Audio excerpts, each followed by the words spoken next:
I thought working with Jonah on our history project would be simple, but I had no idea how wrong I was. We were paired in our junior year at Westbridge High, and I'd heard he was smart, a little too confident, and charming enough to make everyone like him instantly. At first, I tried to be optimistic, thinking that having a strong partner might actually help me get the grade I wanted without the usual stress. The project was on the American Revolution, and we had to present a mock trial of King George III, which meant research, scripts, props, and a solid group performance. I was the type who meticulously planned everything, made lists, and double-checked every source.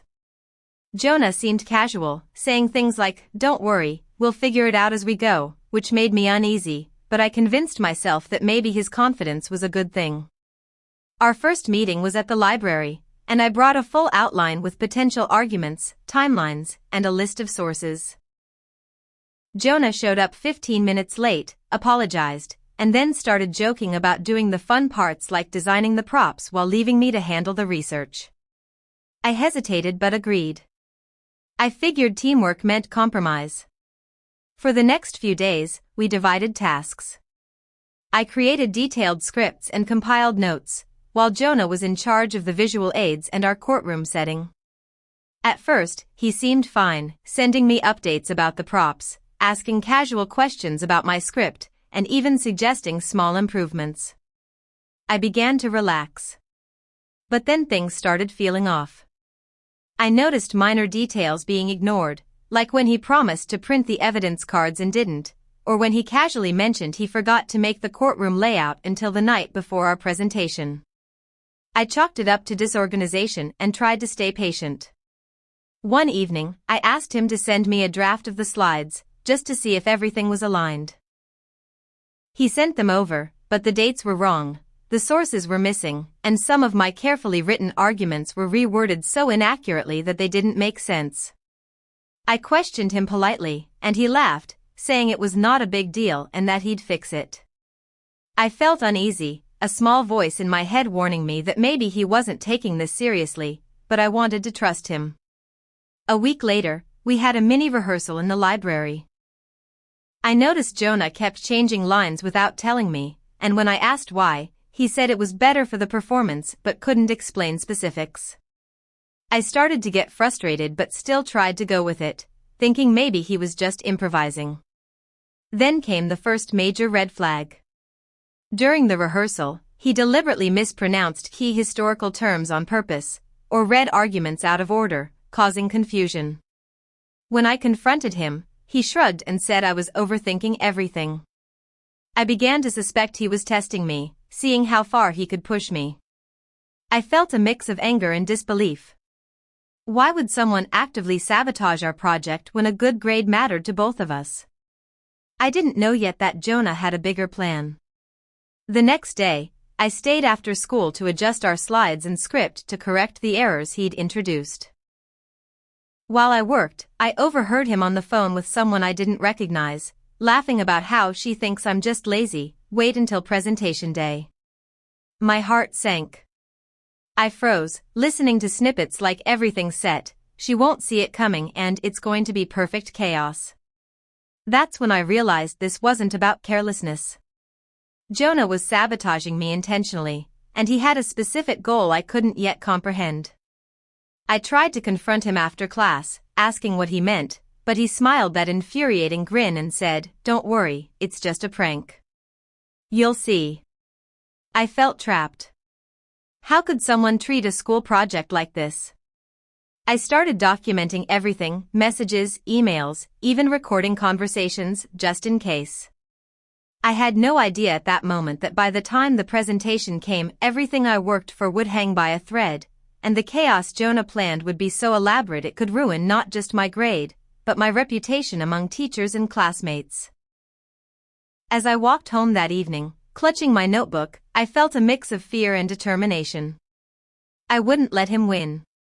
I promised myself I'd uncover whatever he was planning, even if it meant staying up all night rewriting scripts or redesigning props at the last minute. Little did I know, Jonah was already 10 steps ahead, weaving a web of lies and manipulation that I couldn't see yet. And the worst part?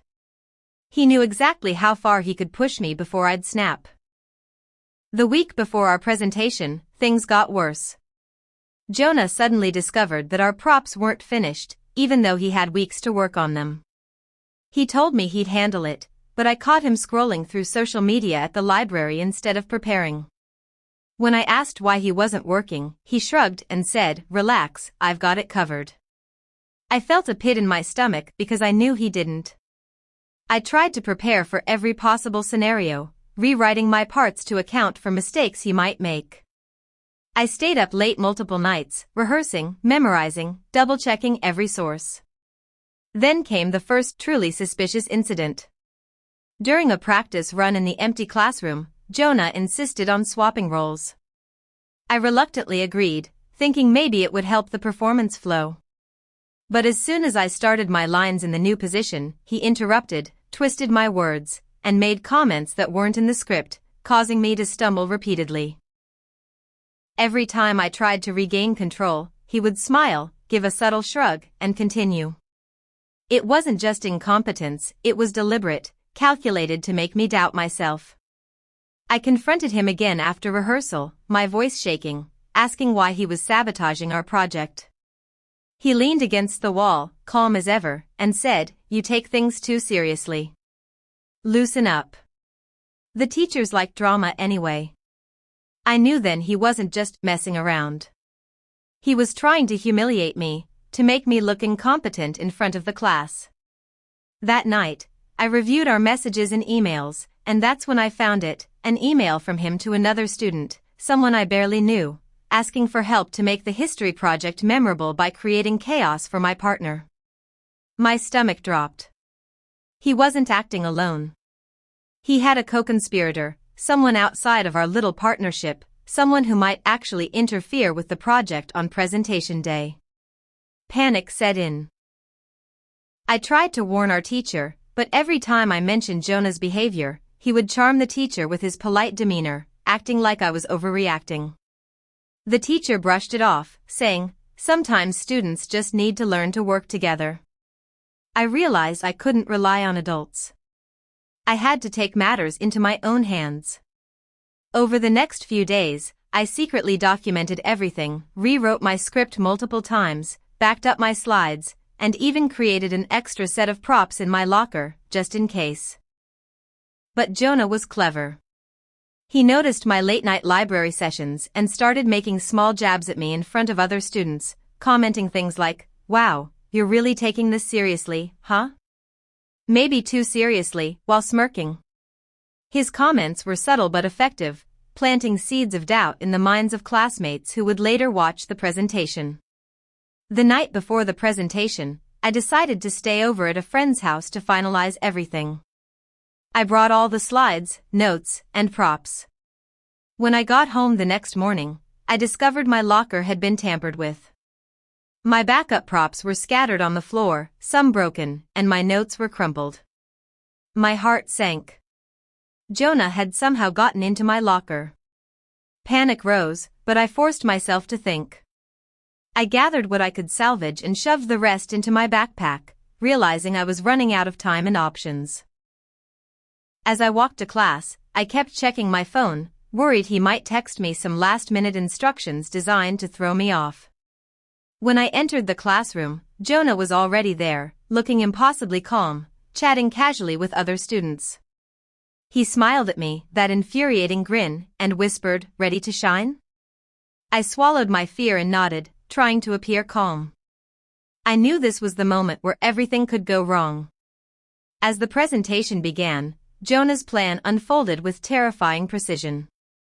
He switched the evidence cards I had prepared with incorrect ones, whispered wrong cues to our co-conspirator sitting in the back, and even subtly distracted our classmates at key moments. Every time I tried to correct him or take control, he found a way to undermine me without anyone realizing it was intentional. My mind raced. I had to think fast. I improvised, skipping over the mixed-up slides, rephrasing arguments, and trying to maintain my composure. I could see Jonah smirking every time I corrected myself, feeding off my stress. And then it happened, the ultimate twist I didn't see coming. Our co-conspirator stood up, mid-presentation, and accidentally knocked over our mock courtroom table, sending papers flying everywhere. Gasps filled the room. I froze for a moment, overwhelmed by humiliation, while Jonah looked genuinely shocked, but only for a fraction of a second. I realized then that he had orchestrated every detail, manipulating not just me but the classroom itself to make me look incompetent. My hands trembled, but I forced myself to act. I yelled for everyone to calm down, quickly reorganized the papers, and delivered the remaining lines with as much confidence as I could muster. My classmates looked at me with a mix of surprise and admiration as I turned the chaos into a recovery, but Jonah's smirk never left his face. I knew this was far from over. He had pushed me to the limit and still had another plan in store, something bigger and more personal. I had survived this round, but the battle with Jonah was only beginning, and I had no idea just how far he would go to sabotage me completely. After the disastrous presentation rehearsal and the locker incident, I thought I had seen the worst of Jonah's schemes, but I was wrong. The following week, he escalated his sabotage in ways I couldn't have imagined. It started with small things that seemed almost accidental, but the pattern became impossible to ignore. During class, he would forget to pass me critical information about deadlines or assignment changes, causing me to scramble at the last minute. At first, I tried to chalk it up to forgetfulness, but then I noticed he was always aware of my schedule, texting me hints that made it seem like he was helping, but in reality, the advice led me into traps. My stress levels skyrocketed. My friends noticed I was unusually tense and asked what was going on, but I couldn't fully explain without making Jonah look guilty, which would have backfired. Then came the twist I never expected. One afternoon, our teacher announced a surprise mini-quiz as part of the project grading. Jonah smiled innocently, as if he had no idea it was coming. I, however, had been relying on him to share any updates about such sudden changes. The questions were directly related to the slides he had helpfully edited, meaning the incorrect information he had inserted into our project was now on the quiz. I felt my stomach drop. As my classmates whispered, trying to help each other, I realized Jonah had set me up for this. My hands shook as I wrote answers, desperately trying to salvage anything I could remember correctly. That night, I reviewed every interaction we had, trying to trace how he could have known about the quiz in advance. That's when I noticed an odd pattern. He had been logging into the school's portal under the guise of checking project resources and forwarding information to our co-conspirator. They were coordinating behind my back, making sure I looked incompetent no matter what. I couldn't believe the extent of his planning. It wasn't just laziness or carelessness, it was active sabotage, intentional and precise. I felt trapped, powerless, and angry. I knew confronting him directly would be dangerous because he was clever enough to manipulate teachers and classmates into thinking I was paranoid. I needed a plan, one that would not only protect my grade but expose him. Over the next few days, I worked in secret, documenting everything meticulously, screenshots, emails, recorded conversations. I even set up my own counter-surveillance, noting when he left his phone unattended or when he bragged about the chaos he planned. Every step I took made me more aware of his cunning. Then came the day of the next major checkpoint in our project. Jonah had promised to deliver a detailed timeline for our courtroom setup, which I needed to finalize my portion. I arrived at our usual meeting spot early, only to find that he had lost his notes. Panic surged, but I had anticipated this. I pulled out my backup copy, which I had hidden in my bag, and started preparing the setup on my own. When Jonah arrived, he looked surprised, almost annoyed, that I had already started organizing things. I realized then that he relied on controlling the timing, creating last-minute panic so that he could sabotage me more effectively. I worked as quickly as I could, determined not to let him win. But Jonah's next move was the most audacious yet. He had invited our co-conspirator to help with setup, and when they arrived, they began deliberately misplacing props, mixing up evidence cards, and whispering incorrect instructions to me under the guise of helping. My heart pounded. I had to keep my composure while trying to correct every error on the fly. My classmates started to notice my tension, whispering about how chaotic the project looked, while Jonah acted calm, playing the part of the competent partner. I realized he was performing for the audience, manipulating perceptions to make me look incompetent. That evening, exhausted and frustrated, I finally confronted Jonah in private, asking, "Why are you doing this? What's the point of all these games?" He laughed softly, leaning casually against the locker, his grin infuriating. "The point," he said. "It's simple. I like seeing how people react under pressure. You're smart but predictable. I'm just testing you." I froze. Testing me?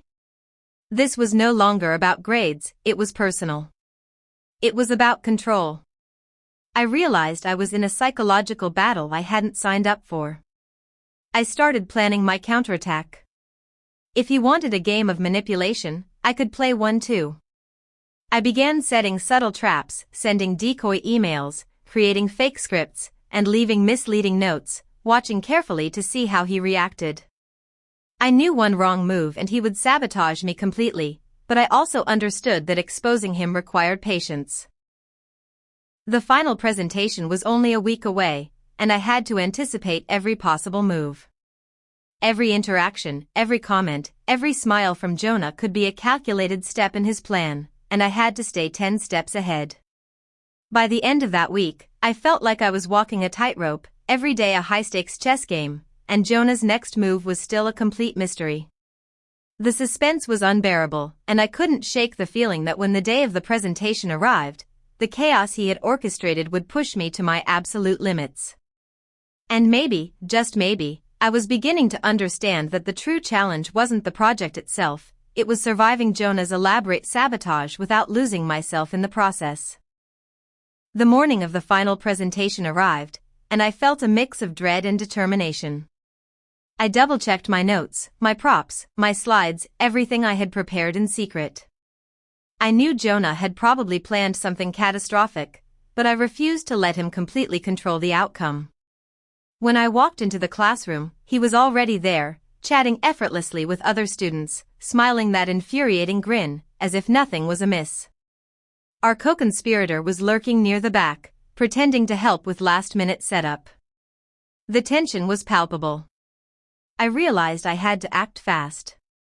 As the presentation began, Jonah tried his usual tricks, mixing up the evidence cards, whispering wrong cues, and subtly mocking me in front of the class.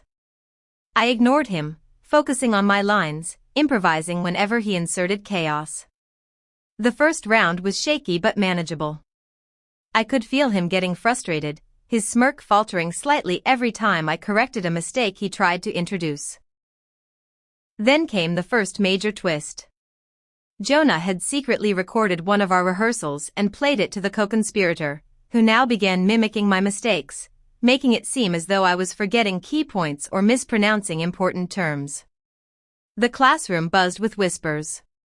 I felt my face flush with embarrassment, but I forced myself to breathe and recalibrate. Every word I spoke, every action I took, I carefully controlled to turn the situation in my favor. I started improvising beyond the script, inserting historical facts and arguments that weren't in our slides, catching both Jonah and the co-conspirator off guard. Jonah's expression shifted from smug confidence to barely concealed panic. That's when I decided to use a tactic I had prepared secretly. I had made a digital backup of all the correct slides and uploaded them to a shared folder, accessible on the classroom computer. While Jonah and the co-conspirator were distracted, I projected the correct slides, counteracting every error they tried to insert.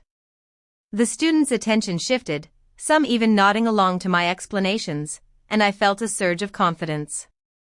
Jonah leaned over, whispering harshly, "You think this is over?" I ignored him, focusing entirely on maintaining control. But the real twist came in the final segment.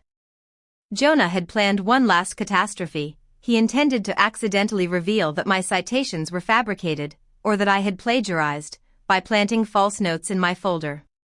I had anticipated this. Before class, I had made duplicates of every source, every citation, and placed them strategically in my folder. When he tried to flip through and make it look like I had faked references, I calmly presented the originals to the teacher. The classroom went silent. Jonah's jaw tightened. I could see the realization in his eyes. His plan was failing.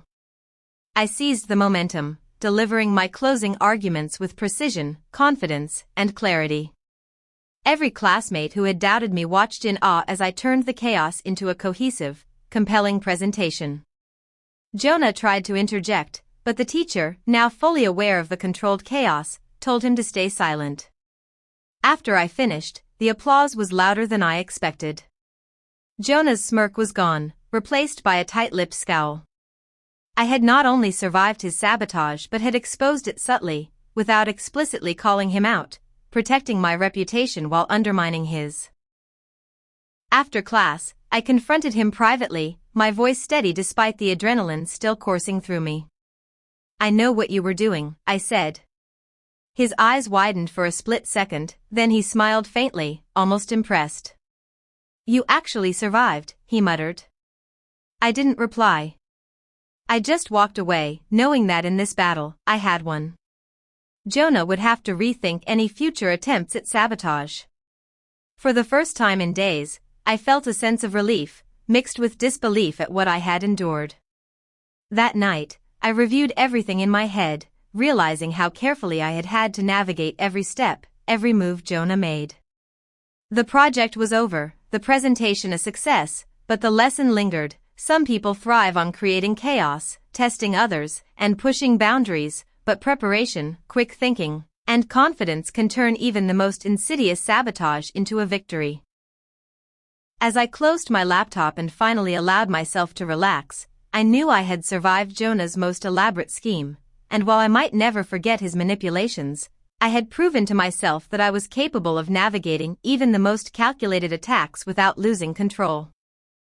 The days after the presentation were surreal. Jonah tried to act like nothing had happened, but I could see the tension behind his forced smile. Rumors had spread among classmates about the chaos, but everyone also noticed how I had handled it. Surprisingly, some even congratulated me privately, saying I had turned what looked like a disaster into an impressive performance. Despite the validation, I couldn't shake the feeling of lingering unease. I knew Jonah wasn't someone who gave up easily. A few days later, I received a text from him, "Impressive work. But don't think this is the end." My stomach dropped. The subtle threat reminded me that while I had survived this round, the psychological battle wasn't over. I didn't reply. I had learned my lesson. Engaging with him on his terms was dangerous.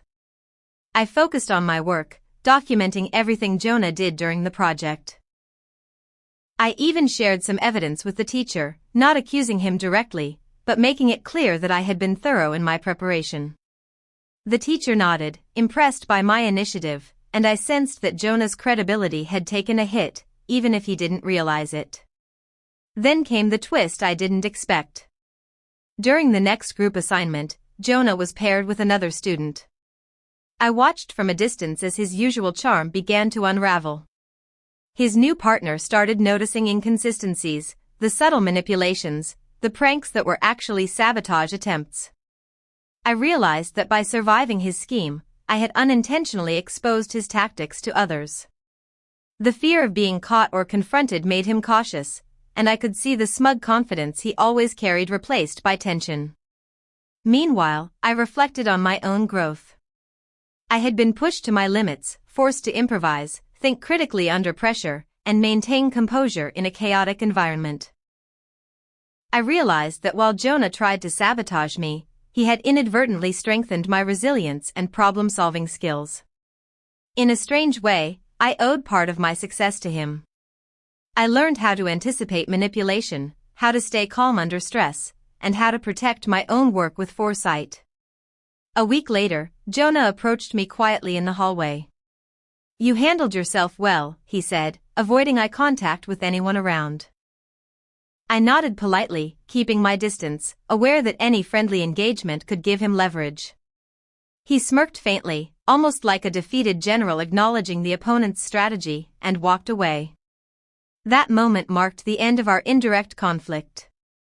I felt a mix of relief and satisfaction, knowing that I had not only survived but also grown stronger. In the weeks that followed, our classroom dynamics subtly shifted. Jonah's manipulations were no longer as effective, and I gained a quiet respect from classmates who had witnessed the ordeal. Even the teacher seemed more aware of his tendencies, giving him less opportunity to create chaos. Looking back, I realized that this experience had been more than just a school project. It had been a test of patience, strategy, and emotional intelligence. I had faced someone who thrived on sabotage, but by preparing, observing, and staying composed, I had turned the tables. The final lesson was clear. Some people may try to undermine you, but resilience, foresight, and confidence can turn even the most calculated sabotage into a personal victory. I had survived Jonah's most elaborate scheme, and in doing so, I had learned the value of staying one step ahead, trusting my instincts, and never underestimating my own ability to adapt. I walked away from the project not just with a good grade, but with a newfound understanding of how to navigate manipulation, chaos, and unexpected challenges. Jonah may have tried to control the outcome, but ultimately, I had written my own ending, one where preparation, quick thinking, and calm determination allowed me to triumph over sabotage. And as I closed that chapter of my school life, I realized that this experience had taught me something far more valuable than history or presentation skills. It had taught me how to survive, and even thrive, in the face of calculated adversity.